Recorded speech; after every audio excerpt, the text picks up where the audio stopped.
All Nintendo video games are rated by the Entertainment Software Ratings Board and carry one of the following age-appropriate ratings. For additional information on game ratings, visit the ESRB at esrb.com.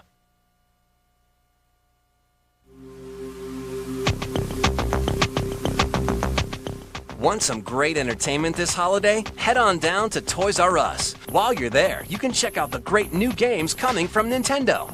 The Legend of Zelda, Majora's Mask for the N64 is coming October 26th. Some consider it a sequel to the greatest video game ever. Others claim that it's much better than the original. Let's talk with the experts at Nintendo. Being a sequel to the best video game of all time wouldn't be a bad thing within itself, but at the same time, The Legend of Zelda, Majora's Mask is much more than a sequel. In fact, you could label it as a sequel, but then you have to take everything you know about sequels and throw it out the window.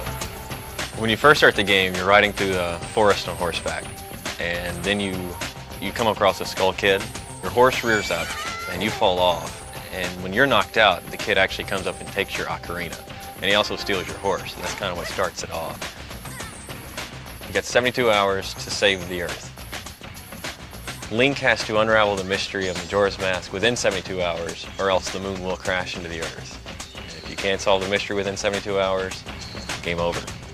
There's 24 different masks in this game. If you take the Goron mask and you put it on, then you have the ability to turn into a Goron. You actually see him go through a transformation, and then he's a Goron, and you're able to do things you weren't normally able to do. You turn into a rolling Goron, and that's the only way to cross some parts of the game. If you get a Zora mask, instead of just kind of swimming on top of the water, you can actually put the Zora mask on and you have the ability to walk underwater. You can swim extremely fast underwater. So there's a whole bunch to do under the water.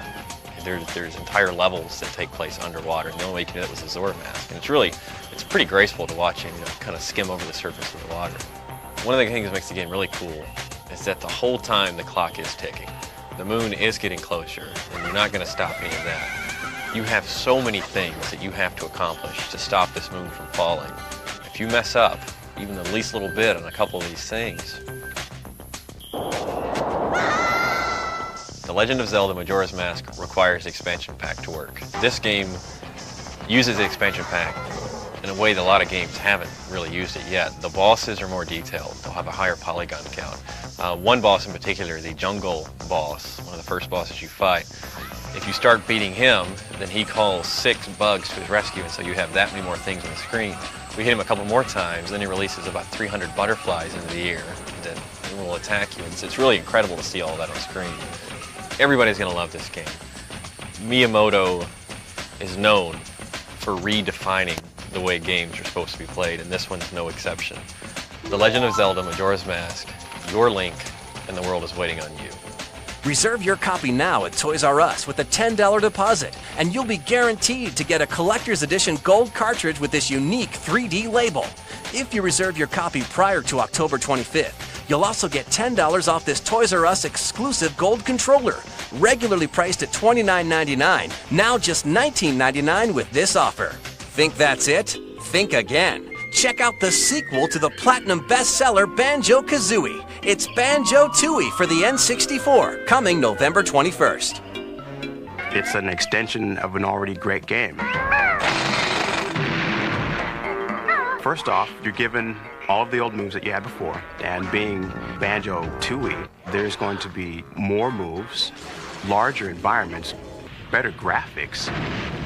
One of the coolest new team moves they have is a level where Banjo whips her out like a shotgun, and it goes immediately into first-person view, and that's how you do the entire level.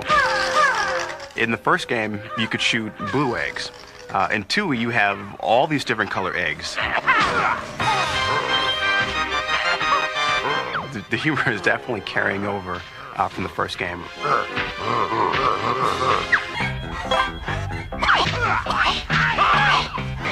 Banjo 2 has definitely given me everything that I've ever expected.